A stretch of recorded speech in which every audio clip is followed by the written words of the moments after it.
Now, that and it applies to many different things. And what we have here is two pictures taken of the same brick wall, and we're now looking at a spatial resolution rather than a time resolution. And in the picture on the left, that's done at a very high pixel density. The picture on the right is a much lower pixel density, and we get the effect of violating the Nyquist theorem because the pixels do not sample that picture often enough, and that creates what's known as then a moire pattern, and that's essentially the effect of undersampling. Also, if you look at a movie, an old Western movie, and you see what looks like the wagon wheels moving backwards, the spokes moving backwards, that again is an undersampling problem. And if we, don't do that well in the signals that we're trying to pick up, we will distort the signals. And we see here another way to look at this, where we're sampling where the vertical dotted lines are, and we see that we've turned our again, higher speed sine wave into this lower speed sine wave represented by the red line because we're just not sampling often enough.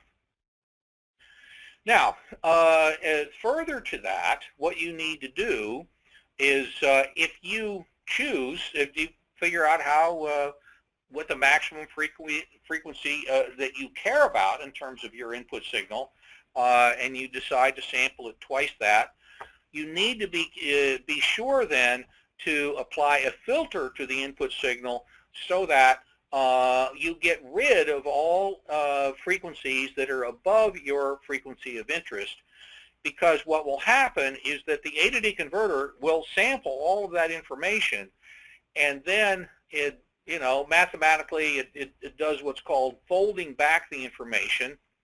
And we see then in this particular chart that this red hashed area is distortion, because this was sampled out here by the A to D converter and ends up being captured in this area here because the filter only comes down this far, and the A to D converter captures everything. So in fact, that creates distortion in our input signal. And the quality of your filter determines how well that works out. Now, there are a couple of ways to beat it. One way that you can do it is to use a better filter, which is, in other words, a better filter means that this line is steeper and stays closer to, filtering out all of the higher frequencies. The other way that you can beat it is to do the sampling at a higher frequency, so that not just twice. I mean, you could certainly, and it's called oversampling. You can sample at a much higher frequency, and then you can use, and we show here a filter that's not nearly as steep as this one, but we have much less distortion or noise in this area here than we have in this area here. So there's a couple of ways to get around the problems of the fact that you're going, and this is called aliasing, when you take information that is beyond your frequencies of interest and fold it back into the converted signal. Now, a couple of other things to think about when you're using data converters, particularly A to D converters. First of all, what you need to do is you have to stop the signal, and we use devices typically called a sample hold amplifier. And in that case, what we do is, here is our input signal, and when we decide that we want to sample at a certain point in time, we then hold the signal on this capacitor, and during the A to D conversion period, we hold it steady. If we don't do that, what will happen is the A to D converter will be looking at this changing signal, and that will result in an error. So we need to stop the signal so that the A to D converter is looking at the static signal. When the conversion is done, then we catch up again, and then we would hold later when we want to do the next one. in today's designs, most A to D converters include the sampling function, but you need to be sure that that capability is included. And here's a reason for that, and what this means. What we show here then is the math for an A to D converter of 12 bits of resolution running at 100 kilosamples per second, which is a conversion time of about 8 microseconds, and we're sampling it at 100 kilosamples per second. But if we don't use a sample hold amplifier, we'll find that the maximum frequency input signal is only 9.7 hertz. So that's not very useful unless we're looking at something like a temperature sensor, which may be what we're doing. But whereas by the theory, you should be able to sample a signal at up to 50 kilohertz. But if you do that, then you need the sample hold amplifier in front of the A to D. But as I say, most A to Ds have that internally. The other thing that we need to be concerned about is the accuracy of our sampling clock, so that what we'll have is that there's a sampling clock which says, okay, at this point we want to capture the signal. There's usually a delay when you send that to the A to D, and there will be a delay before it actually stops the input signal and starts doing the conversion. And so then we will capture at this point. And if it's exactly at that point every time, that's fine. However, the clock or the sample hold amplifier, or many things in the signal string, may cause this exact point that we have in mind to vary from sample to sample, so that in this sample it's exactly right at this point. At the next sample, well, it's maybe over here, and the next time it might be over here.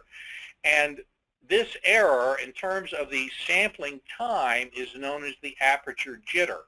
And what happens then is that since you're sampling at a different time, you're capturing the waveform at a different time. So that's a distortion, because you thought you were capturing this signal. No, you're capturing this signal here, or this one up here. And that makes a difference. That's an additional distortion in the quality of your data conversion process. And how much does it matter? Well, here we see that we have a full-scale sine wave in the megahertz, 1 to 100 megahertz, and we have then jitter of the clock, the sampling clock, anywhere from a nanosecond up to the femtosecond region. But if we look here at a nanosecond and a megahertz, a nanosecond is 1,000th of the period of a 1 megahertz clock signal. Gee, that ought to be pretty good. But in fact, the best that you can do is a signal-to-noise ratio of a little over 40 dB, and that's effectively about 6 bits. The data converter, even if it's a 12-bit data converter, its effective resolution without noise is actually only about 6 bits. So it's like, oh, that's not so good. So that would mean if we really want 12 bits, we have to use a sampling clock with 10 picoseconds of jitter performance. Now, in most computers, of course, they have clocks, and they're really quite good. But in order to manipulate digital signals in a computer, you don't need this type of jitter performance. So typically, for high performance, you need to look at specialized clocks to keep that jitter performance down. And as you know, in design, there are many things that matter, and this is another one. So now let's take a look at how we actually design these devices. And what we have here then is a D to A converter, and it's a 1-bit DAC, and it's just a switch that goes from the reference voltage at full scale down to 0. Gee, that's not much of a DAC, but we're going to see how well that works. Now, a typical DAC would be designed more in this way, and what we have then is a reference voltage divided down by a series of resistors, in this case 8, and it's a 3-bit device, and 3 squared, of course, is 8, or I mean 2 to the third is 8. So so we get that changes our code. So if you want a particular code that goes in, it will turn on. It will connect one of these switches, and say at mid-scale it connects here, so that's half a full scale, and that is our analog output. Fairly simple device. The problem is that if you want to get up to fairly high resolution, you need a lot of resistors, and it's 2 to the number of bits. So 2 to the 12th, that's going to be 4,000 resistors. That gets to be pretty formidable. So we have other ways to do it. You can also do this in a current output mode, which gives you some additional flexibility. But then for higher resolution, in fact, what we do is that we use a series of resistors in binary weighted, R over 2, R over 4. And then what we do is when we put in the code, we will sum up the resistors so that some of the, you know, at a code 0, you use R over 8 switched on. At 0, 1, you then go to R4, and then at 0, 1, 1, you add these two together, and then that you know, makes you gives you your full output. So now you only need 1 resistor per bit. So the 12-bit converter only needs 12 resistors, but they have to be very accurate and very well matched. There's another way to do this, which is actually a little bit easier, where we use what's known as an R2R ladder network. The problem with the previous one is that you have resistor ratios. In the case of 12 bits, so the resistors have to be in a ratio of 1 to 4,000, which gets to be a little problematic in design.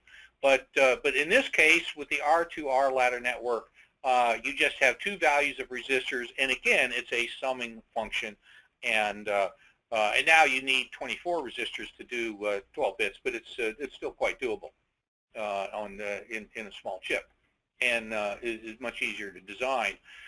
Typically, if you want to go to higher resolution, you use combinations very often. So that this design that we showed on the first one is known as a string DAC. And then if we want to add resolution to that, we'll build another string DAC that divides up this very small point between these two, and that may string a couple of levels. We can also combine the string DAC with our R2R ladder network. Different ways to do it depending on the resolution and accuracy that we're trying to achieve, and we make them all these different ways.